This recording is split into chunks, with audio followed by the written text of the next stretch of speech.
Welcome to Revelation Unraveled. I'm your host, William Tapley, also known as the third eagle of the apocalypse and the co-prophet of these end times. Today I want to talk about Dana Coverstone's newest prophetic dream, the Carnival Barker's Dream, which is a warning to Christianity in these end times, and more specifically, a warning to the Roman Catholic Church. Dana starts.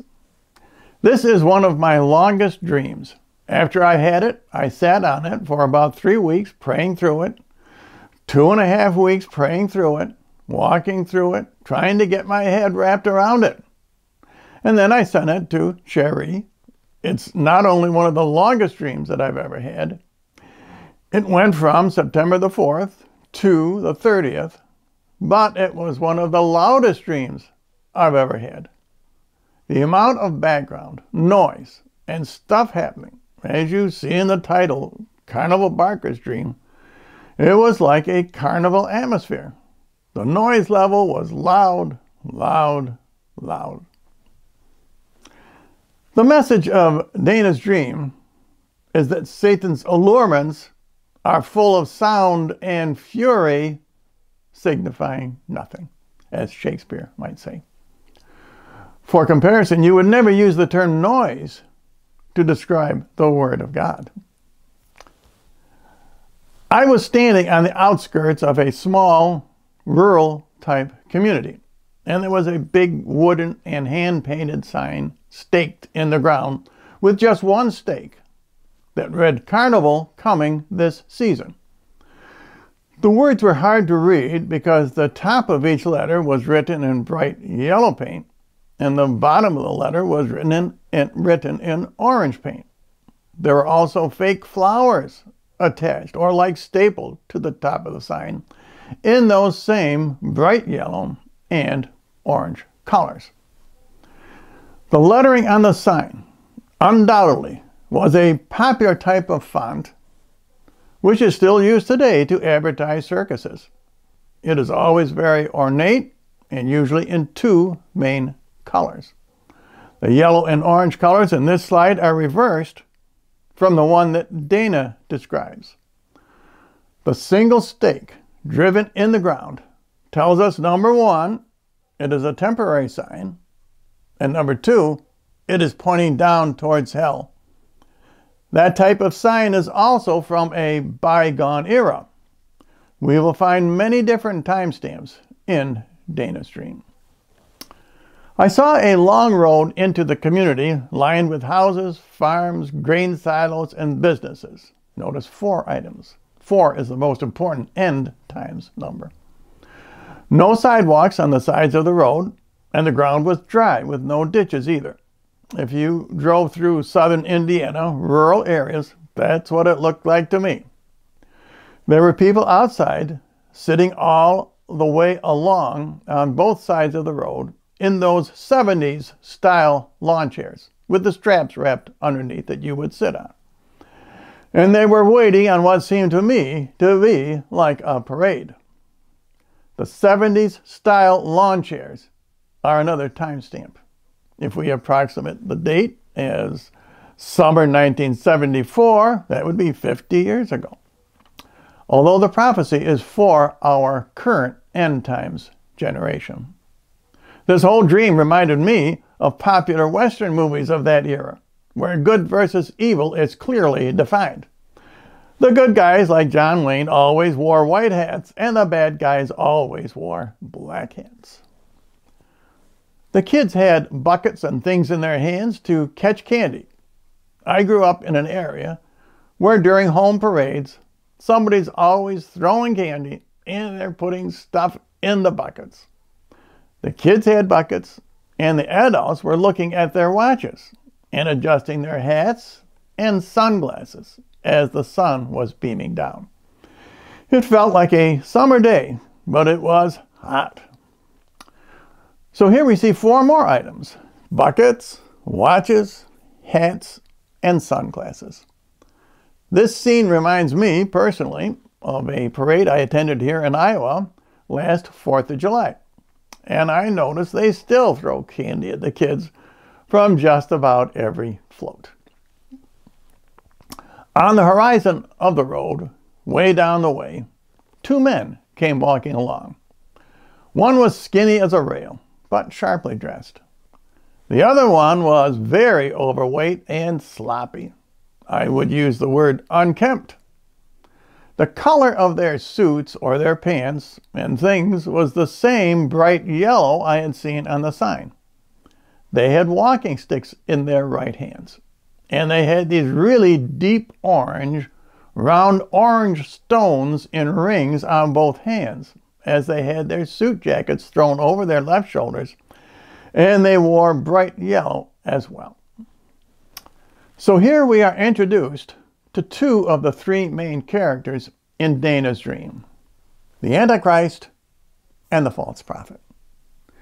We will see that the color yellow is mostly associated with the false prophet. And although it is not mentioned, I think we can assume, therefore, that the color orange is more associated with the Antichrist. The suits resembled the best of the season if you lived in the early 1900s. There was a lot of throwback to the past in the dream. And each one of these men had black arm garters on each arm right above their elbow. These arm garters appeared to be very thick, but they were moving like they were alive, moving while the men walked. They both had their left arm with their jacket over their left shoulder, and you could see this thing just moving back on their arm, like from here, but they were moving. These moving armbands are the first indication that this is a symbolic dream. These two men are demon-possessed. Up until now, Dana's description is pretty ordinary. The timestamp, early 1900s, indicates that the Antichrist and the false prophet, or their precursors, have been deceiving Americans for a long time. The people on both sides of the streets stood up as these guys got close. And like where the first people were, most parades have the fire engine, the fire trucks, and people stand up. When these guys got to the front of that line, these people started standing up. As they walked into town, everybody else kept standing up beside them.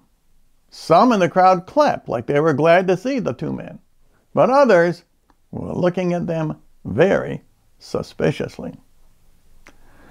Some people are already aware that this is not your ordinary 4th of July type parade, and they are wary, as well they should be. This scene from 40 to 50 years ago shows us a more innocent time in America. Even today, however, too many people will be unable to discern the coming of the Antichrist and the false prophet. Dana's dream is meant to alert us to their characteristics. As they walked by the crowds of people, they were taking single eyeglasses. And if you think back to like the Germans during World War II, some of those guys had one glass like this and looked. It wasn't like a monocular. It wasn't like a thing that stretches out. He means here telescopes. It was just one glass, and they would look through it. And so they were looking through these things to see how far, how close they were to the town, and things like that. These one lens eyeglasses symbolize the singular purpose of these two men. They have evil designs against this community. It's similar to the advertising signs leading into town that were secured with only one stake. It's also another timestamp, indicating, in this instance, the 1940s. The people who had previously seen the men at the beginning of the parade were now following them at about 15 feet back. And they would end up following these two men into the town itself and right up to the area of tents and carnival activities in the center of town. And as they got closer, new signs appeared in that same yellow and orange wording. It said this: loose wild animals. And the other sign said, magic tricks and sleight of hand, up close and personal. The number 15 is a rosary number.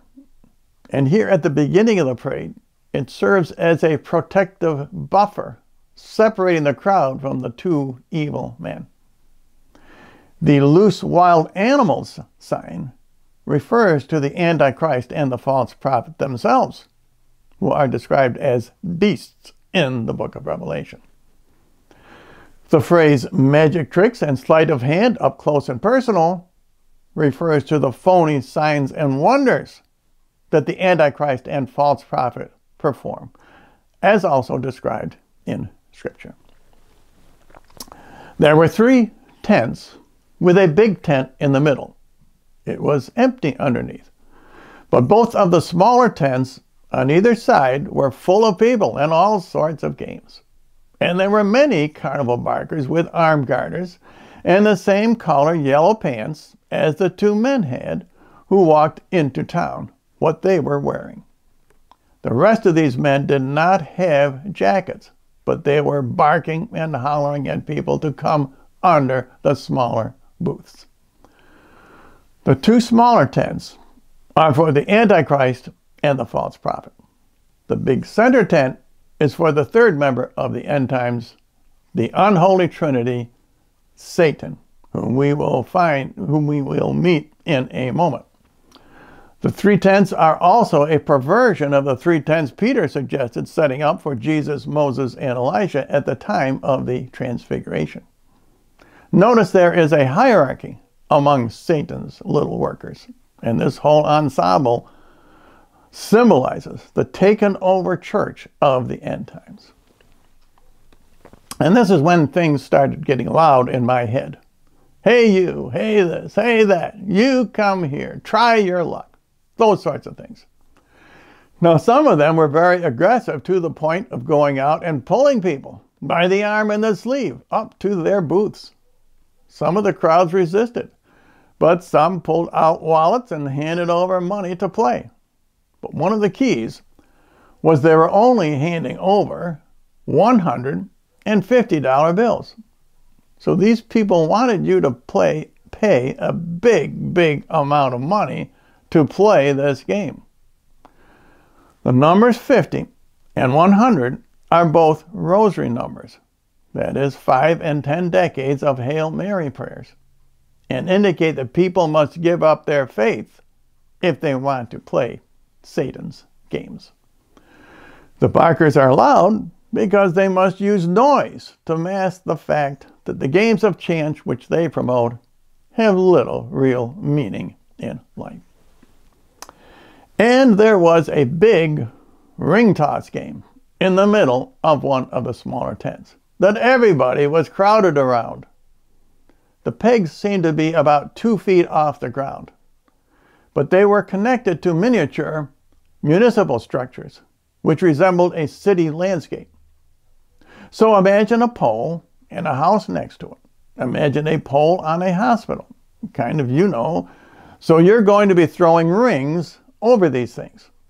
Imagine a pole the size of a cane with that small miniature farm at its base. There was a bank, a hospital, a school, the words funeral parlor. There was a sign that said funeral parlor, which typically we don't use that term. The number 2, as in 2 feet off the ground, is biblical numerology, and it refers to mankind. That is, a man and a woman, as opposed to the number 3, which refers to God. The 2-foot pegs in these tents are hammered into the ground like the previous advertising signs, and thus also point towards hell. Dana continues, I have a friend who works in the agency, and he said funeral parlor went out like the early 1990s, and it was just funeral home. But funeral parlor was what it said on there. There was a grocery store, a retail store, a figure of a locomotive engine, a truck with a city insignia, and a church. There was also a water office, a gas station, a farm store with square hay bales piled outside, out front, and there was a library. So each of these little miniature buildings was like near a pole in this big area with the ring toss. So the term funeral parlor is also a timestamp, indicating yet another time frame, in this case, the years prior to 1990. The Barkers were watching the two men who had walked into town and were getting signals from both men as to who to bark at, to step up. The two men were separated, but they were pointing at mostly men from behind them, like that one, get this guy over there, the guy in the hat, this sort of thing. The kids were mostly in the background, but they were straining to see what would happen. So people are watching the game, they're watching these people, they're watching the Barkers. Paula told me that the children represent innocence and are observing the Barkers from a distance. They are not taking an active role in the adult activity. We will see in a minute that this adult activity is sinful. The Barkers, who are assistants of the Antichrist and the false prophet, are undoubtedly corrupted members of the clergy.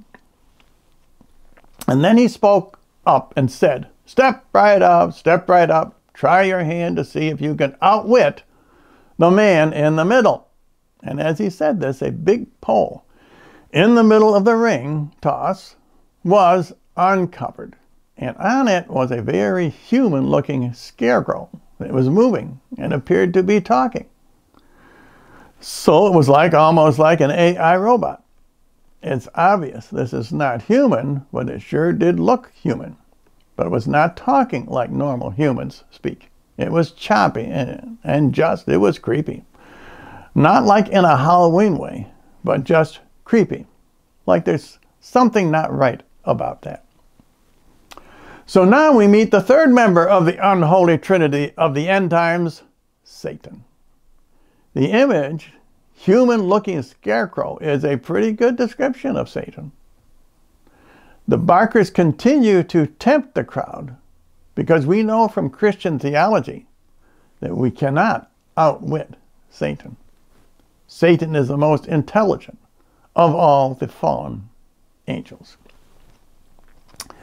There were people moving around the 8 to 10 Barkers in the game area and giving their money, which was slipped into glass jars secured at each corner of the game area. So imagine these large glass jars at all 4 corners of the game area.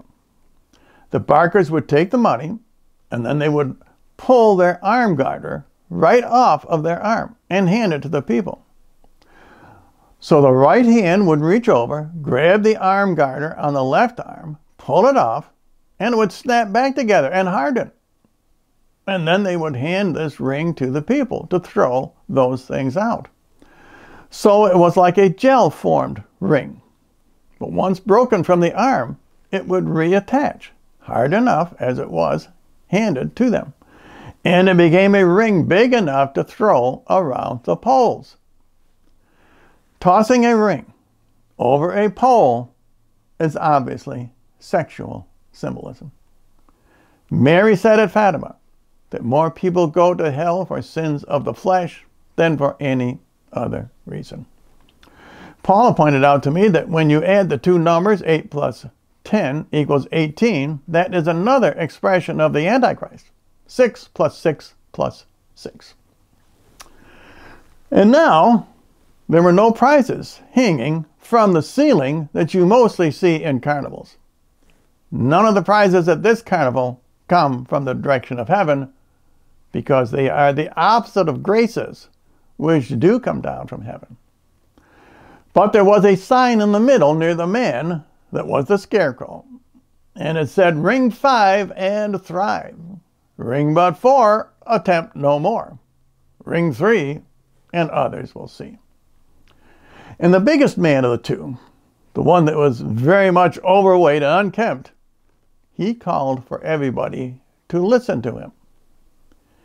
He said that anyone ringing at least 5 goals in a row would win all the money collected in the jars. 5 ring tosses in a row would indicate 5 acts of adultery.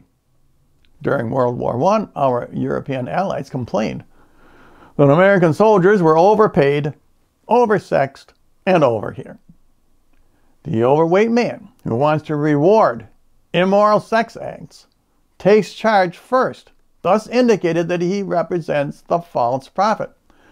The false prophet is a perversion of John the Baptist, who came before Jesus Christ and announced his entrance into the world. As you may know, I believe our current Pope is the false prophet. Being overweight is an accurate description of Pope Francis. And now everybody was approaching the barkers, handing over money, hand over fist, so to speak. Just getting rings and throwing rings, and everyone was watching with intent eyes. Sounds like an orgy to me. Thus you had people, there's noise and noise and noise. People watching, and you got this scarecrow in the middle that was kind of watching everything. So a few people would get one ring over a pole, and the crowd would hush and get real quiet, like they're watching and listening, like E.F. Hutton had said something. This reference to E.F. Hutton is another timestamp. Maybe you remember those TV ads from the 70s. There would be a crowd of people in a room, for example, a noisy cocktail party. But when the person who represented E.F. Hutton said something, everybody suddenly stopped talking so they could hear what E.F. Hutton was saying. Those ads used the slogan, "When E.F. Hutton talks, people listen." And then they would watch as they threw the next ring. And if they missed, the faces were like, "Oh man, can you believe that?" It was just frustration. But their hands would go back into their wallets and hand over remaining cash to try again. And then people were getting mad and screaming at the barkers, who just patiently listened. They were yelling and screaming. They just listened and didn't make any facial expressions. Basically, "Hey, you're here to play the game, or what?" That kind of attitude. But they just kept handing over the rings and taking the money. So the lesson in this morality play is that you can't beat the house by playing Satan's ring toss game. And once the rings went over a pole, so imagine you got a pole like this and a small, like a house, the ring would go over, and then the ring would just crush. It was like this thing was alive. And it would squeeze and crush everything. It would destroy the school, the house, the library, whatever was at the bottom. It would just get destroyed because this thing would just jump in. And even more than that, the scarecrow in the middle would start getting taller every time something like that happened. It would become more animated, and it would become more belligerent and more rude. And a light would go out at the top of that pole. Basically, that put the piece out of play. So now, no one else can throw a ring over that one. So the lesson is, every sinful act of the flesh that is a successful ring toss destroys the fabric of society. It also gives more power to Satan. That's why the scarecrow keeps getting bigger. This is why it will be so difficult for the new Trump administration to defund Planned Parenthood, for example. The shedding of innocent blood gives tremendous power to Satan, the scarecrow. So there's less and less rings now. The lights are off. There's darkness above the area where you can see the things illuminated. Light would go out at the top of the pole when it was rung, and then that piece was out of play. People began to complain. There's no way they could win if they had to get 3 in a row, because more and more of the pieces kept becoming unplayable. None of the barkers seemed to be bothered by this at all. So the lesson is, don't expect sympathy from the deep state if you end up in the gutter after playing games like Satan's immoral ring toss game. The big guy, that is the false prophet, stood up and he said, hey, we just enforced the rules and did not create them. Then he laughed so hard he fell on the floor and he rolled in the dirt. So you got this big guy rolling back and forth in yellow pants, this yellow jacket thrown over his shoulder, just yelling. He's just laughing and laughing and laughing. He looks literally like a pig in the mud. This imagery verifies that the fat man is the false prophet, and that is the beast from the earth in Scripture. It's also obvious this points to Pope Francis, who is overweight. Also, the color yellow is associated with the papacy, because the papal flag is colored white and yellow, which symbolize the 2 rivers in heaven, milk and honey.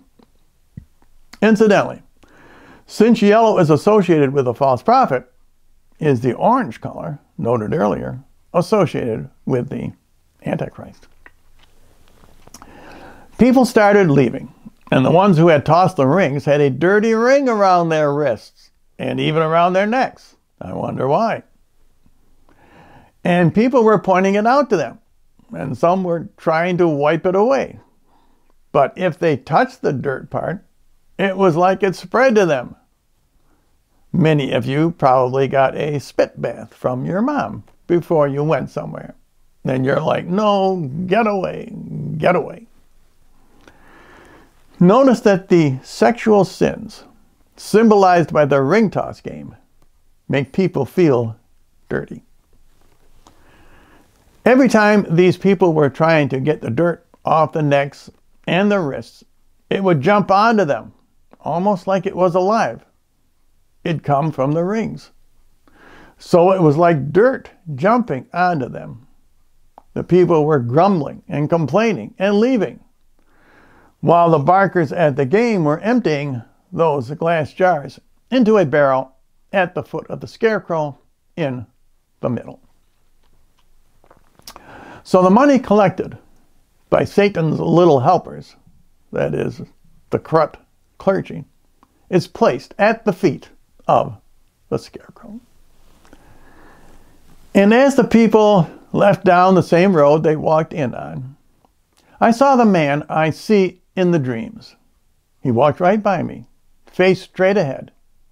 He was not recognized or noticed by anybody else, because everybody's, we got to get this dirt off you, we're going to go home, how much money did you lose? All that noise. All those comments you would hear after, after a carnival or something like that. Because all these people were caught up in frustrations and angst. Immoral ring toss games do not lead to happiness. The message is pretty clear. Playing Satan's game gets you dirty. It costs you your clean heart. The people left the carnival to get the dirt washed off, so at least they should get credit after the fact for finding out the hard way that playing Satan's games have evil consequences. And the man that I saw, this is Jesus, he was just wearing the dress of most of the crowd. He had on jeans, t-shirt, just normal. He walked through the gate into the game area. He just kind of put his hand on the side and hopped over. Nothing was going to stop him from getting inside. So he hops over there and he pokes that now very tall scarecrow in the middle. He just poked it in the middle, turned around, and this thing begins to deflate. And he's looking at me. He's looking around at watching situations. But he waits until the whole thing down below him finally hits the ground. And he starts to speak. So it turns out the scarecrow is filled with air. That's another indication that he represents a spiritual being, unlike the Antichrist and the false prophet, who are real people. However, we do not see here the final defeat of Satan, as prophesied in Genesis 3:15, where it is the woman, Mary, who crushes his head. Nor do we see the final end of the Antichrist and the false prophet, who will be cast into hell. That explains why all the timestamps in Dana's dream are from 30 to 100 years ago. The three evil end times entities in this dream will continue their evil activities until the end. Therefore, his dream does not quite fit the definition of apocalyptic literature, since the very end is never described. Empty promises never change, especially if they come from the man in the middle. As I say, that would be from Satan. Your loss, their gain. They're being squeezed as well. But they prefer you don't know that. Those pursuing anything other than my will always be angry at the world and blame me for their unprayed about choices. Life will wring you and squeeze you and hold you. It will mold you into its own image and accept your soul as currency when you're through in this world. Jesus gives a pretty clear interpretation of Dana's dream. He says they're being squeezed as well. That would be the demons. In Revelation 12:12, we learn that the devil is filled with fury because he knows that his time is short. My church, you need to decide whether I'm the most important thing in your world or you will lose me in your pursuits of everything else. As I said, this dream is a warning to the church. It's about your willingness to surrender to my will alone and nothing else, because nothing will satisfy me. The man in the middle is just a shallow and hollow example of who you are, built up on the traditions and ideals that don't fulfill you spiritually. Sacrifices made to move you forward in your career are what your idea of success looks like, and it's not even close. Close doesn't count. And even though you know it, you remain unmoved and unfazed. But I am not. My standard has never changed, and it won't. Don't be found wanting, because now is when you cannot be found wanting. The man in white brings this morality play up to the present when he says now. Now is when you cannot be found wanting. We face the same temptations that other Americans have faced for at least the past 100 years. The more we play the so-called ring toss game, the more our institutions will be destroyed. Thus, the sexual immorality of the ring toss game is what will destroy American society. At this moment, he bends down. He picks up a rock, just a big rock, almost like a geode. If you're from the Midwest, you probably know what a geode is. Just a rock about the size of a softball. He's starting to get ready to walk off. He just looks up, he grabs this rock, and he throws the rock way, way up in the air and starts walking. He never turns around. He never looks back. His face is like flint. He's going down the same road he walked in on, the same road those two other guys came in on. He never turns around. And I'm seeing the rock get bigger and bigger. And finally it comes down and it crashes all 3 tents. And that was the end of the dream that I had. These 3 tents represent the 3 strongholds of Satan, the Antichrist, and the false prophet. The last words of the Our Father prayer are, "Deliver us from evil." In conclusion, Dana's dream reminds me of Western movies from 50 to 60 years ago, when it was easy to tell the white hats from the black hats. It's a simple, old-fashioned morality play, except that it points to Pope Francis as the false prophet. I'm somewhat disappointed that it does not also reveal who the Antichrist is. However, he is shown as short and skinny, which reinforces the biblical description of the Antichrist as a little horn. He also seems to be associated with the color orange. If you Google orange men, you will find they are an anti-Catholic Masonic order that originated in Ireland, but which have branches in other English-speaking countries. So it's possible Dana's dream is telling us that the Antichrist is a Mason. In fact, both the Antichrist and the false prophet, if you remember, wear orange-colored rings. Here's a photograph of the false prophet and Nancy Pelosi giving each other a Masonic handshake. And if you would like to contact me, write William Tapley, Post Office Box 291, Osage, Iowa, 50461. For more information about my ministry, my website is thirdeaglemedia.com. And I hope to see all of you again on my next prophecy video.